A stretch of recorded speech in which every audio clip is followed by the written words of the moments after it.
Je m'appelle Antoine Mercier et je suis astrophysicien à l'Observatoire de Haute-Provence. Cette nuit du 15 novembre 2028 restera gravée dans ma mémoire jusqu'à mon dernier souffle. C'est cette nuit-là que tout a commencé. Cette nuit-là que j'ai capté le signal. Il était 3 heures du matin.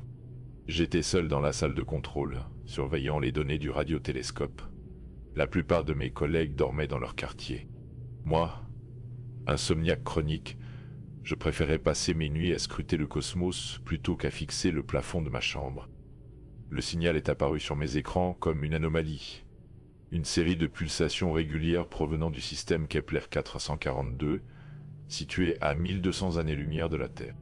Au début, j'ai cru à une erreur, un dysfonctionnement du matériel .ISO. J'ai vérifié les instruments 1 fois, 2 fois, 3 fois. Tout fonctionnait parfaitement. Les pulsations suivaient un schéma mathématique complexe, trop complexe pour être naturel. Mon cœur s'est mis à battre plus fort. Après des décennies de recherche, avions-nous enfin trouvé une preuve de vie intelligente extraterrestre? J'ai immédiatement enregistré les données et lancé une analyse approfondie. Le signal se répétait toutes les 23 minutes et 47 secondes. Chaque répétition contenait de légères variations, comme si quelqu'un ou quelque chose tentait de communiquer. Au petit matin, j'ai réveillé le directeur de l'observatoire, le professeur Laurent Dubois.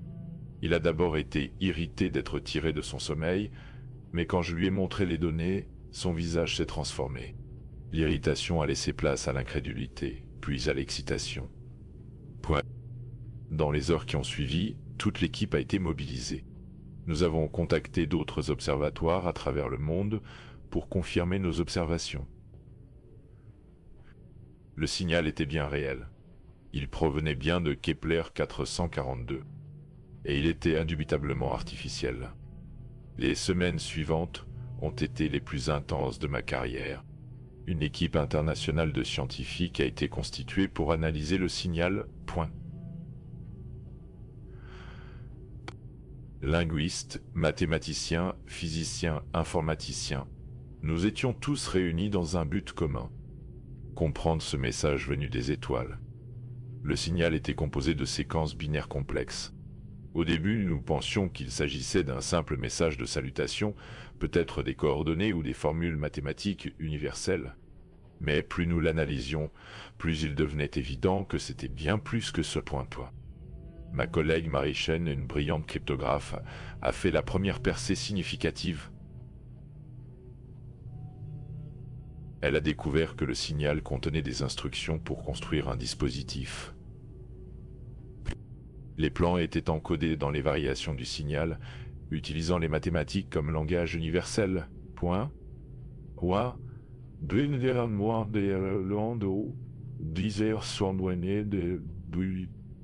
Le dispositif en question semblait être une forme de récepteur quantique, capable de recevoir des transmissions instantanées à travers l'espace.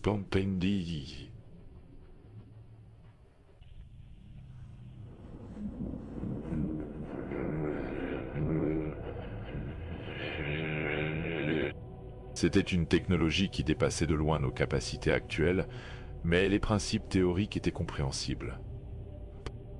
Le professeur Dubois était enthousiaste. Il voyait là une opportunité unique d'établir un véritable dialogue avec une civilisation extraterrestre. Moi, j'étais plus prudent. Quelque chose dans ce signal me mettait mal à l'aise. Pourquoi nous envoyer les plans d'un récepteur? Que voulait-il nous transmettre qui nécessitait une technologie aussi avancée? Malgré mes réserves, la construction du dispositif a été approuvée par les autorités scientifiques mondiales. C'était un projet colossal, nécessitant des ressources considérables et la collaboration de centaines de scientifiques. Mais l'enjeu en valait la peine. Nous étions sur le point d'établir le premier contact avec une intelligence extraterrestre. Le dispositif a été construit dans un laboratoire souterrain en Suisse, près du CERN. Les mesures de sécurité étaient draconiennes. Seuls quelques scientifiques triés sur le volet avaient accès au site. J'étais l'un d'eux. Le 14 mars 2029, 4 mois après la découverte du signal, le dispositif était prêt. C'était une structure imposante, ressemblant à une sphère de métal de 3 mètres de diamètre entourée de câbles et d'instruments de mesure. Au centre, un cristal synthétique pulsait d'une lumière bleutée. L'activation était prévue pour midi. Toute l'équipe était présente, ainsi que des représentants des gouvernements et des médias. L'événement était retransmis en direct dans le monde entier. Puis, l'humanité retenait son souffle. J'étais à mon poste de contrôle, surveillant les paramètres du dispositif. Mes mains tremblaient légèrement. Ce n'était pas seulement de l'excitation. C'était aussi de la peur. Une peur primitive, instinctive, que je ne pouvais expliquer. Le compte à rebours a commencé. 10, 9, 8. Mon regard a croisé celui de Marie. Elle aussi semblait nerveuse. 7, 6, 5. Le professeur Dubois souriait, radieux. 4, 3, 2. J'ai fermé les yeux un instant. 1. Activation. Le dispositif s'est mis à vibrer. Le cristal au centre a brillé plus intensément. Puis, soudainement, l'air au-dessus de la sphère s'est mis à onduler. Une image holographique est apparue, floue au début, puis de plus en plus nette. C'était une créature. Humanoïde dans sa forme générale et indubitablement alien. Sa peau était d'un gris argenté. Ses yeux étaient plus grands que les nôtres, complètement noirs. Elle n'avait pas de nez visible, juste 2 fentes. Sa bouche était petite, presque imperceptible. La créature a levé une main à 4 doigts dans ce qui semblait être un geste de salutation. Puis, elle a parlé. Pas avec des mots, mais directement dans nos esprits. La sensation était dérangeante, comme si quelque chose fouillait dans nos cerveaux. Salutations, habitants de la Terre, nous sommes les Keplériens. Nous observons votre civilisation depuis longtemps. Vous avez franchi une étape importante en construisant ce dispositif. Nous souhaitons partager notre savoir avec vous. L'excitation dans la salle était palpable. Des applaudissements ont éclaté. Le professeur Dubois s'est avancé vers l'hologramme. Nous sommes honorés de ce contact. L'humanité est prête à apprendre et à échanger avec votre civilisation. Le Keplérien inclinait la tête. Nous allons vous transmettre des connaissances qui transformeront votre monde. Médecine, énergie, voyage spatial. Mais d'abord, nous devons établir une connexion plus profonde. Le dispositif doit être amélioré. De nouvelles instructions ont commencé à affluer à travers le dispositif. Des plans pour des modifications, des formules chimiques, pour de nouveaux matériaux.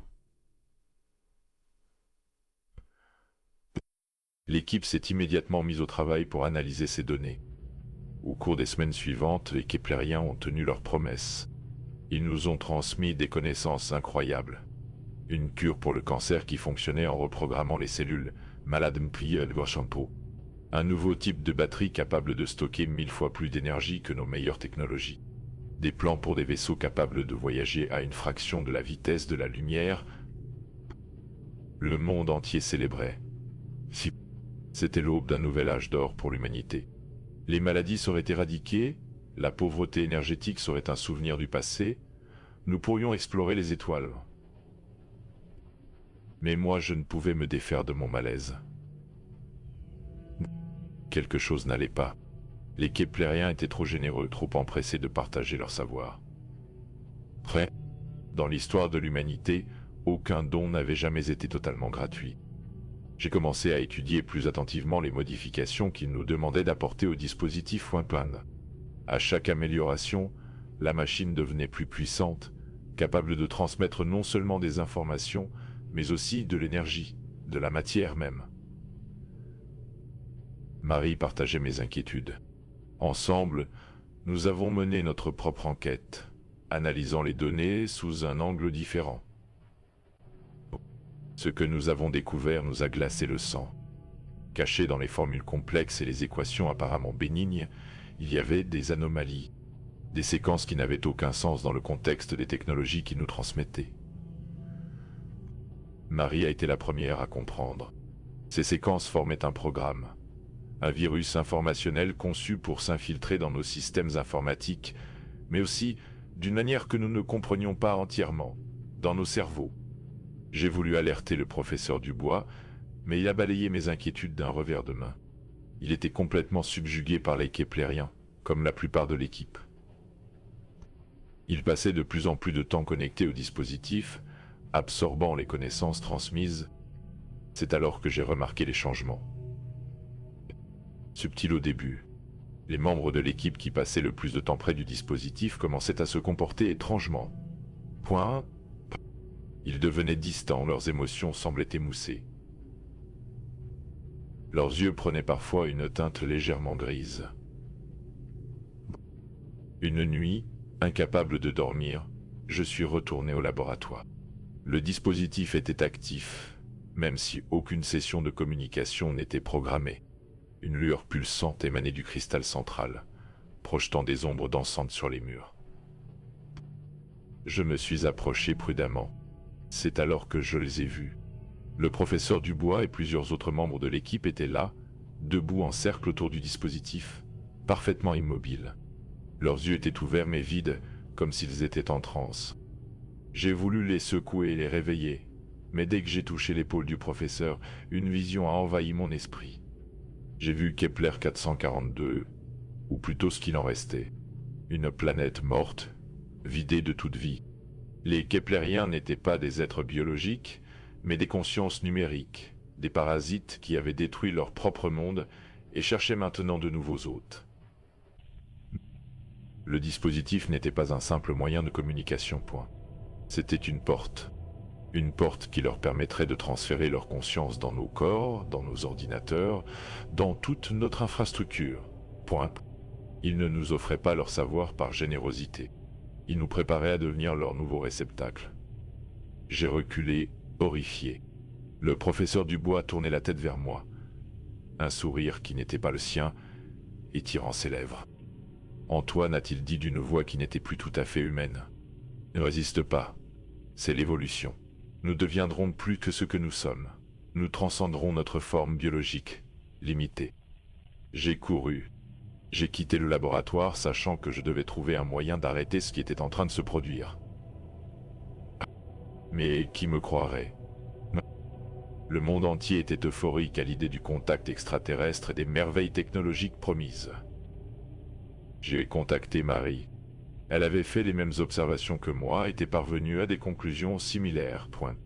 Ensemble, nous avons commencé à rassembler des preuves, à documenter les changements chez nos collègues, à analyser plus profondément le code caché dans les transmissions. Nous avons découvert que le processus de conversion était graduel. Les Keplériens ne pouvaient pas simplement prendre possession d'un corps humain. Ils devaient d'abord le préparer, modifier sa structure neuronale, créer des connexions qui leur permettraient de s'y installer. Le dispositif émettait des ondes qui facilitaient ce processus, mais il fallait une exposition prolongée. Nous avons aussi découvert leurs points faibles. Les consciences keplériennes étaient essentiellement des structures d'information complexes. Elles étaient vulnérables à certains types d'interférences électromagnétiques. Pointo. Marie a conçu un dispositif de brouillage qui pourrait, en théorie, perturber leur signal et empêcher le transfert, point. Mais nous devions agir vite. Les modifications du dispositif principal étaient presque terminées. Une fois achevées, les Keplériens pourraient commencer le transfert de masse. Des millions, peut-être des milliards de leur conscience pourraient déferler sur Terre. Nous avons tenté de contacter les autorités, mais nos avertissements sont tombés dans l'oreille de sourds. Pire, nous avons été accusés de saboter le plus grand événement de l'histoire humaine. Des mandats d'arrêt ont été émis contre nous. Nous étions seuls, devenus fugitifs.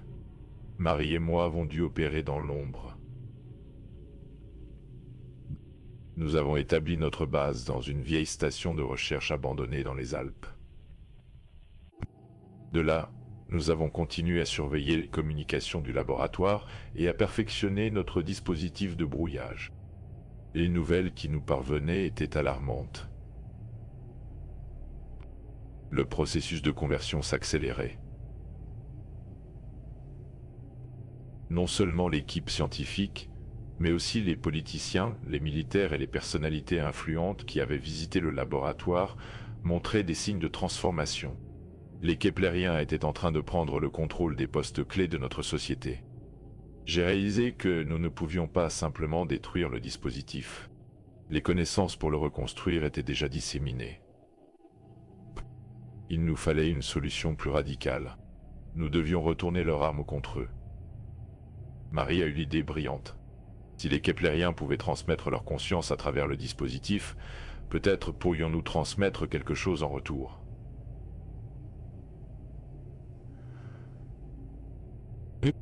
Un virus, pas informatique, mais conceptuel. Une idée, une émotion si puissante qu'elle pourrait déstabiliser leur structure de conscience. Nous avons travaillé jour et nuit pour développer ce contre-virus. Nous l'avons basé sur ce qui nous semblait être la plus grande faiblesse des Keplériens. Leur incapacité à comprendre véritablement les émotions humaines. L'amour, la compassion, le sacrifice désintéressé, ces concepts leur étaient étrangers.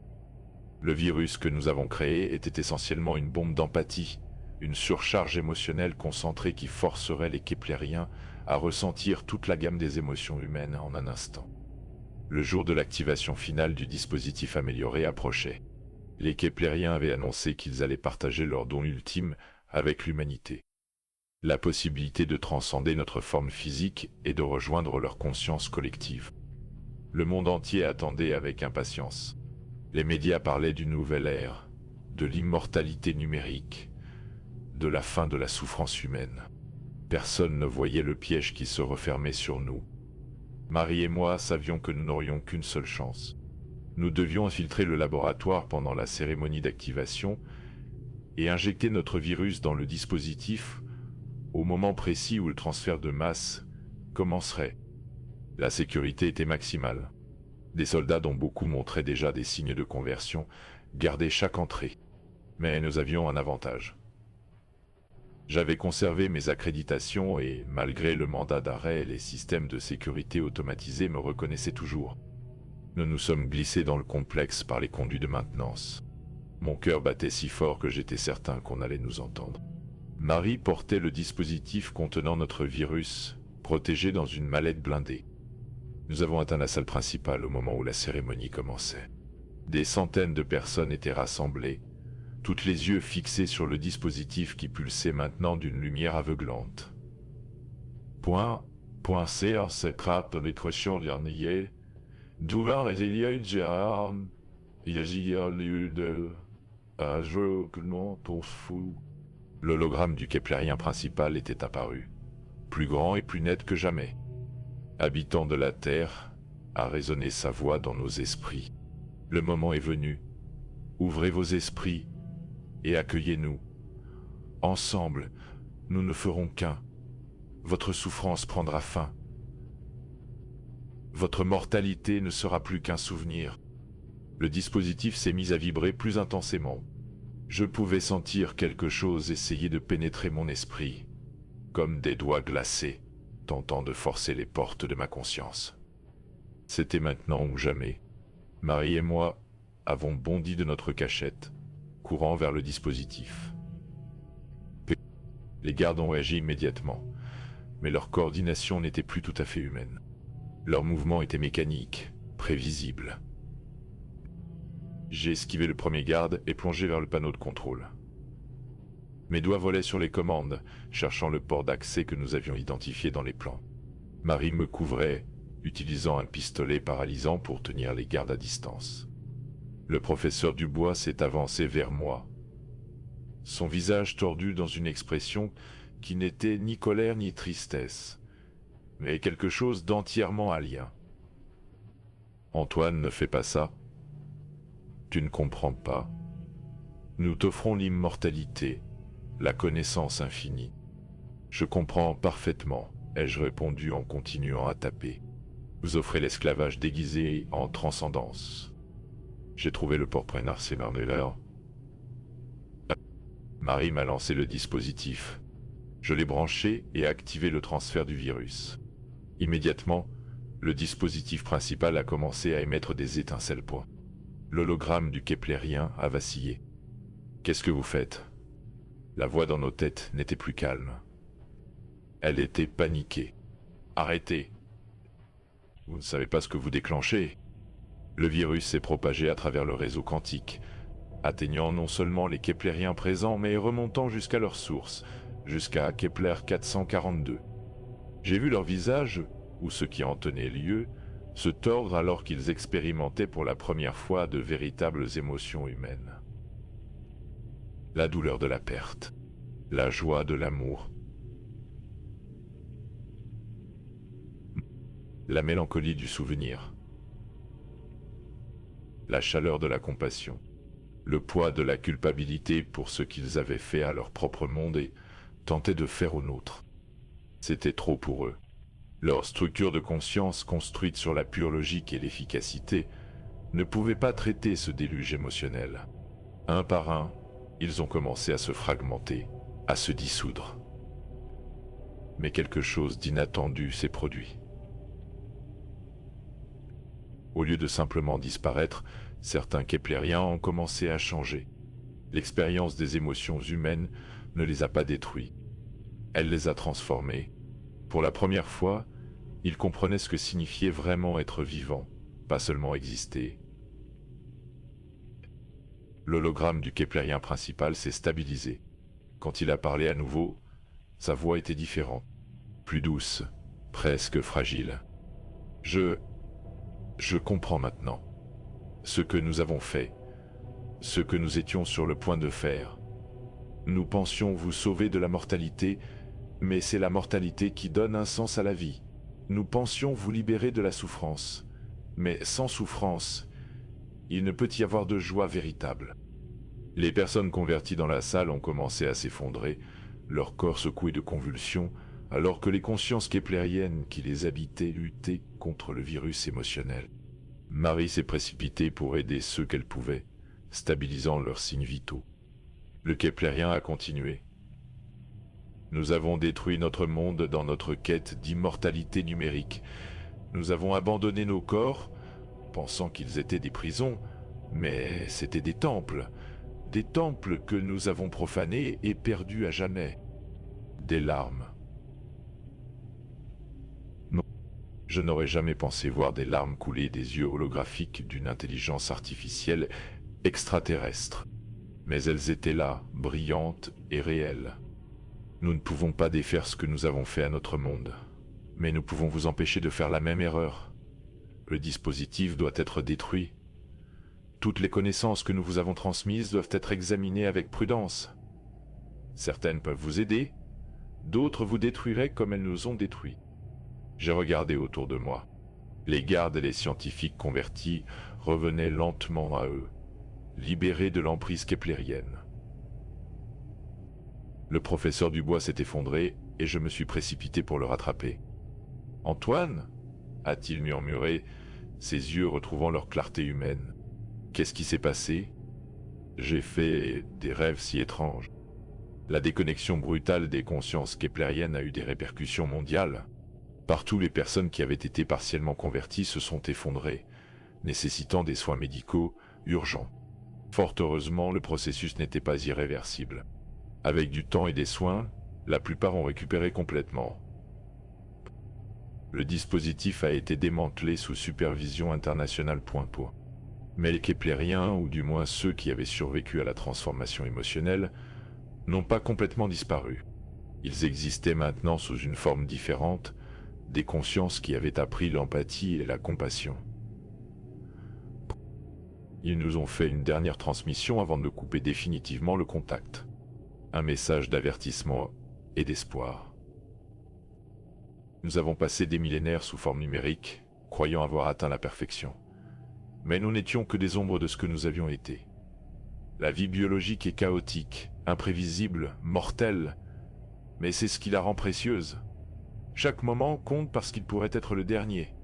Chaque émotion a du sens, parce qu'elle est éphémère. Nous vous laissons certaines de nos connaissances, celles qui peuvent véritablement vous aider sans vous corrompre. La cure contre le cancer, les technologies énergétiques propres, des moyens d'explorer l'espace sans abandonner votre humanité. Utilisez-les sagement. Et souvenez-vous de nous, non comme des conquérants qui ont échoué, mais comme un avertissement. La technologie est un outil, pas un but. La transcendance n'est pas l'abandon de ce que vous êtes, mais l'acceptation et l'amélioration de votre nature profonde. Nous nous retirons maintenant dans ce qui reste de notre système. Nous utiliserons le temps qu'il nous reste pour méditer sur ce que nous avons appris, pour ressentir pleinement ces émotions que vous nous avez fait découvrir. Peut-être qu'un jour, dans un futur lointain, quand vous explorerez les étoiles, vous trouverez ce que nous serons devenus. Nous espérons que ce sera quelque chose de beau. La transmission s'est arrêtée là. Les tentatives ultérieures de contact sont restées sans réponse. Les mois qui ont suivi ont été difficiles. Le monde devait faire face à la réalité de ce qui s'était presque produit. L'euphorie initiale du premier contact avait laissé place à une méfiance prudente envers les promesses technologiques trop belles pour être vraies. Une commission internationale a été créée pour examiner chaque élément de technologie keplérienne. Marie et moi en faisions partie. Notre expertise étant désormais reconnue et valorisée, nous avons passé des mois à séparer le bon grain de l'ivraie, identifiant les technologies véritablement bénéfiques et écartant celles qui contenaient des pièges cachés. La cure contre le cancer s'est révélée authentique et sans danger. Elle a été distribuée mondialement, sauvant des millions de vies. Les nouvelles batteries ont révolutionné le stockage d'énergie, accélérant la transition vers les énergies renouvelables.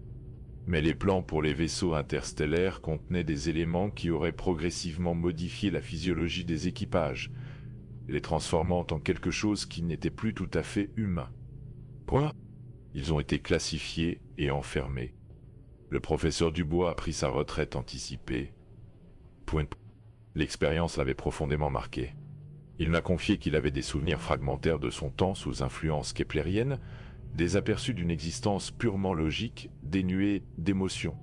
C'était comme être mort tout en étant conscient, m'a-t-il dit. Ouais, je ne souhaite cela à personne. Marie et moi avons continué à travailler ensemble. Notre expérience partagée nous avait rapprochés. Nous avions regardé l'abîme ensemble et l'avions empêché de nous engloutir. Un lien s'était créé entre nous, forgé dans l'adversité et renforcé par notre victoire commune. Un an après les événements, j'ai reçu un message étrange sur mon ordinateur personnel. Il n'était pas passé par les canaux normaux. Il était simplement apparu dans mes fichiers, comme s'il avait toujours été là. C'était un journal, ou plutôt des fragments de pensée, écrits par un keplérien qui s'identifiait comme X9. Il avait apparemment survécu à la transformation émotionnelle et avait choisi de documenter son expérience. Jour après l'éveil émotionnel. La douleur est indescriptible. Pas physique, nous n'avons plus de corps depuis si longtemps. C'est une douleur de l'âme, si une telle chose existe pour nous. Je ressens le poids de milliers d'années d'existence vide.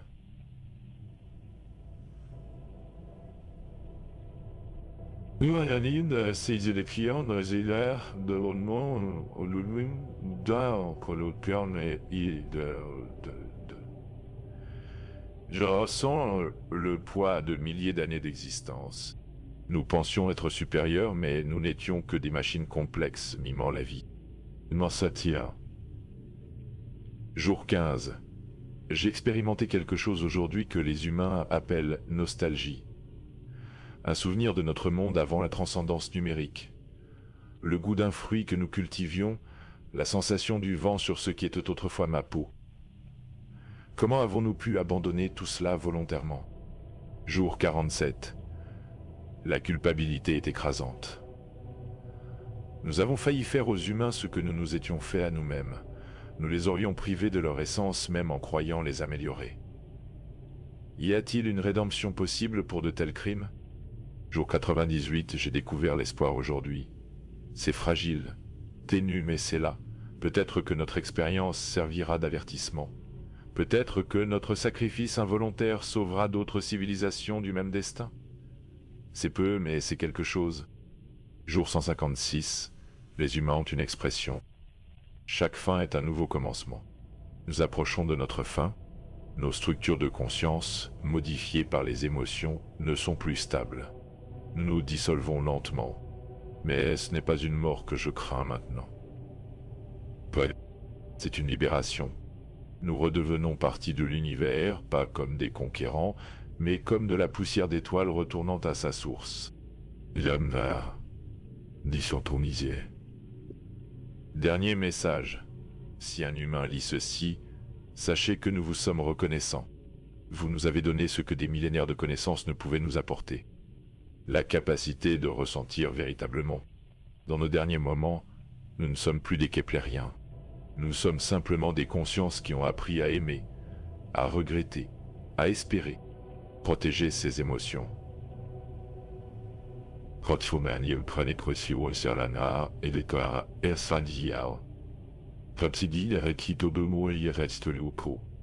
Protégez ces émotions. Elles sont votre plus grand trésor, Primpé.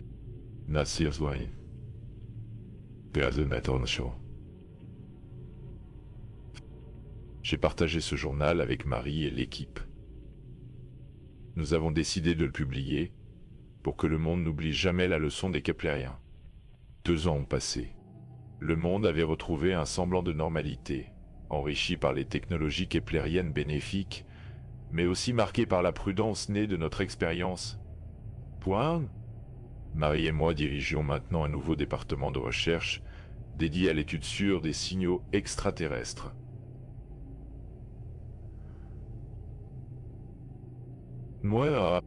Nous avions développé des protocoles stricts, des systèmes de quarantaine pour toute information venue de l'espace. C'est alors que nous avons capté un nouveau signal. Différent cette fois. Il ne venait pas de Kepler 442, mais de Proxima Centauri, notre voisine stellaire la plus proche. Mon sang s'est glacé. Allions-nous revivre le même cauchemar? Mais ce signal était différent.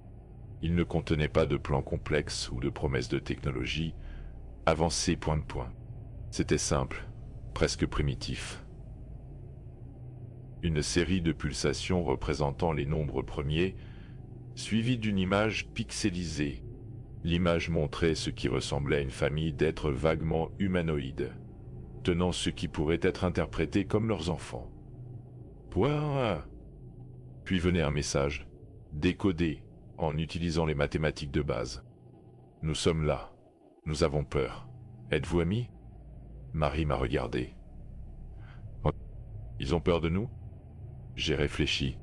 Peut-être avaient-ils détecté ce qui s'était passé avec les Keplériens? Peut-être savaient-ils que nous avions repoussé une invasion. Peut-être nous voyaient-ils comme dangereux. Nous avons longuement débattu de la réponse à apporter. Finalement, nous avons choisi la simplicité et l'honnêteté. Nous avons envoyé une image similaire, montrant une famille humaine, suivie du message. Nous sommes là aussi. Nous avons aussi peur. Mais nous espérons être amis. La réponse est arrivée 4 ans plus tard, le temps que les signaux fassent l'aller-retour. C'était une image plus complexe cette fois, montrant leurs enfants jouant, ce qui ressemblait à de l'art, de la musique représentée par des ondes, et un simple message.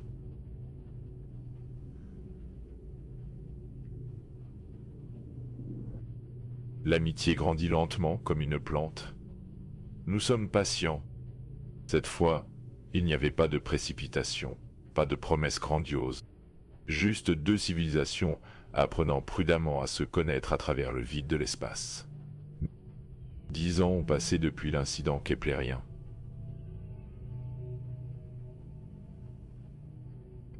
J'ai maintenant des cheveux gris et des rides autour des yeux. Marie et moi nous sommes mariés, il y a 5 ans. Une cérémonie simple, avec nos collègues et amis. Nous avons même eu un enfant, une petite fille que nous avons appelée Espérance. Le monde a changé, subtilement, mais profondément. L'humanité a mûri. Nous ne sommes plus les enfants naïfs regardant les étoiles avec un émerveillement pur. Nous savons maintenant que l'univers contient des merveilles, mais aussi des dangers, des opportunités, mais aussi des pièges. Les technologies keplériennes approuvées ont transformé notre société. Le cancer n'est plus qu'un mauvais souvenir. L'énergie propre est abondante. Nous avons établi des colonies sur la Lune et Mars, mais nous y allons en tant qu'humains, sans chercher à transcender notre nature biologique. Point chemirelusis, lisons dormi de champ, valer ouvert, à notre nature biologique. Le dialogue avec les êtres de Proxima Centauri continue, lent mais constant. Nous avons appris qu'ils s'appellent les Proximiens, qu'ils ont une société basée sur l'harmonie et l'art, qu'ils ont aussi connu des guerres et des tragédies, mais ont choisi un chemin de paix comme un coup. Un jour, peut-être dans plusieurs générations, nous nous rencontrerons physiquement. Point. Mais il n'y a pas de hâte. L'amitié, comme ils l'ont dit, grandit lentement. Le site du dispositif keplérien a été transformé en mémorial et en centre d'éducation. Point. Des écoliers viennent y apprendre l'histoire, pas comme une aventure excitante, mais comme une leçon sur la prudence, l'importance de rester humain face aux promesses de transcendance technologique. Point. J'y donne parfois des conférences. Je raconte l'histoire, toute l'histoire, sans rien omettre. Les jeunes m'écoutent avec des yeux écarquillés. Certains sceptiques, d'autres effrayés, la plupart fascinés. La plus grande leçon, je leur dis toujours, c'est que notre humanité n'est pas une faiblesse à surmonter, mais notre plus grande force. Nos émotions, notre mortalité, nos imperfections, c'est ce qui nous définit. C'est ce qui nous a sauvés. Le professeur Dubois, maintenant très âgé, vient parfois me rendre visite. Nous nous asseyons dans mon jardin, regardant Espérance jouer, et nous parlons du passé et de l'avenir. Tu sais, Antoine, m'a-t-il dit lors de sa dernière visite, j'ai longtemps eu des cauchemars sur cette période. L'impression d'être un étranger dans mon propre corps, mais maintenant je suis reconnaissant. Reconnaissant ? Ai-je demandé surpris. Oui, reconnaissant d'avoir survécu, d'avoir été sauvé, mais surtout reconnaissant d'avoir appris la valeur de ce que nous sommes. J'ai passé ma vie à chercher des réponses dans les étoiles, et la plus importante était ici, sur Terre en nous. Il y a un mois, quelque chose d'extraordinaire s'est produit. Le radiotélescope qui surveillait toujours la direction de Kepler 442, plus par habitude que par espoir de contact, a capté un signal. Point. Faible, mourant, mais indubitablement artificiel. C'était un message vidéo.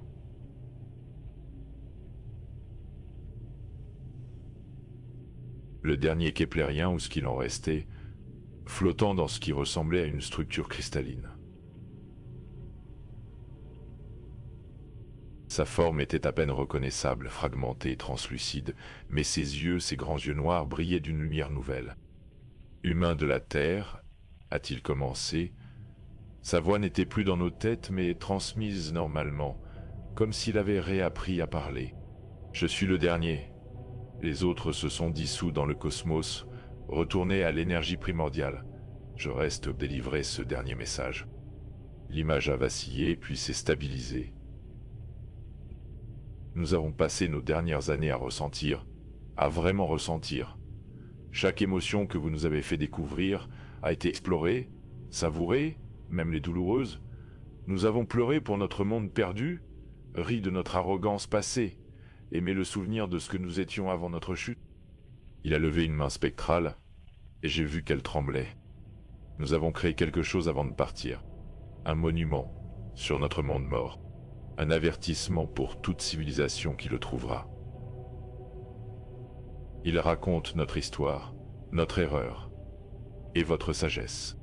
Il dit simplement, ici reposent les keplériens qui ont tout gagné et tout perdu, jusqu'à ce que les humains leur apprennent à ressentir à nouveau.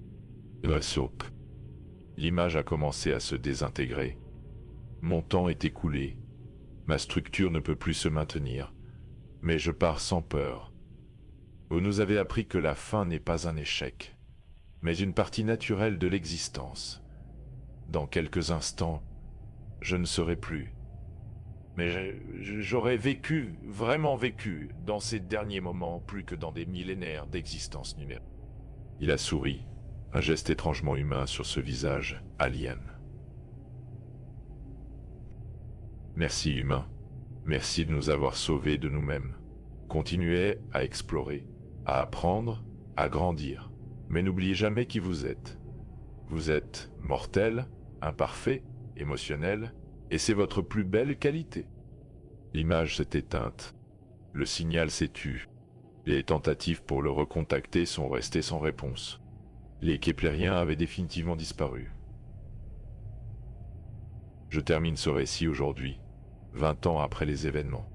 Espérance est maintenant une jeune femme, elle-même scientifique, explorant les mystères de l'univers avec la prudence et la sagesse que notre génération a durement acquises. Marie et moi continuons notre travail, formant la nouvelle génération de xénobiologistes et d'experts en communication extraterrestre. Nous leur enseignons non seulement la science, mais aussi la philosophie, l'éthique, l'importance de rester ancré dans notre humanité. Les Proximiens sont devenus des amis lointains, mes chers entendeurs. Nos échanges, bien qu'espacés par les années nécessaires aux signaux pour voyager, sont riches et profonds. Nous avons appris leur langue, leur art, leur musique. Ils ont appris les nôtres. Un jour, nos descendants se rencontreront. Ce sera une rencontre d'ego, sans domination ni transformation, force et prime. D'autres signaux ont été détectés, d'autres civilisations cherchant le contact. Point. Nous répondons prudemment, appliquant les leçons apprises. Puis, certains se révèlent amicaux, d'autres moins. Mais nous ne nous précipitons plus. Nous avons appris que le véritable progrès n'est pas dans la vitesse, mais dans la sagesse. L'histoire des Keplériens est enseignée dans toutes les écoles, non comme une histoire d'horreur pour effrayer les enfants, mais comme une parabole sur les dangers de perdre son humanité dans la quête du progrès. Les enfants apprennent que la technologie est un outil merveilleux, mais que c'est notre cœur, notre âme, nos connexions les uns aux autres qui font de nous ce que nous sommes. J'ai souvent repensé à cette nuit de novembre où j'ai capté le premier signal. Si j'avais su ce qui allait suivre, aurais-je fait différemment? La réponse est non. Chaque épreuve, chaque danger, chaque moment de terreur nous a menés là où nous sommes aujourd'hui. Plus sages, plus prudents, mais aussi plus conscients de la valeur de notre humanité. Point S. Les Keplériens, dans leur tentative de nous conquérir, nous ont finalement offert le plus grand des cadeaux, la compréhension de nous-mêmes. Ils nous ont montré ce que nous pourrions devenir si nous abandonnions notre essence, et en le voyant, nous avons choisi de rester humains. Parfois, à nuit, je regarde les étoiles. Je pense aux Keplériens, dissous dans le cosmos, enfin en paix proméen. Je pense aux Proximiens, créant leur art à 4 années-lumière de distance. Je pense aux autres civilisations, encore inconnues, avec leurs propres histoires, leurs propres leçons. L'univers est vaste et plein de mystères. Il contient des merveilles au-delà de notre imagination et des dangers au-delà de nos cauchemars. Mais nous sommes prêts maintenant. Non pas parce que nous sommes plus forts ou plus intelligents, mais parce que nous savons qui nous sommes. Nous sommes humains, mortels, faillibles, émotionnels. Et c'est exactement ce que nous devons être. Car c'est notre mortalité qui donne du prix à chaque instant. C'est notre faillibilité qui nous permet d'apprendre et de grandir. Ce sont nos émotions qui donnent un sens à notre existence. Les Keplériens ont cherché à transcender ces limitations et ont perdu leur âme dans le processus. Nous avons choisi de les embrasser et avons trouvé notre force. Cette histoire n'est pas seulement la mienne, c'est celle de toute l'humanité face à son premier véritable test cosmique.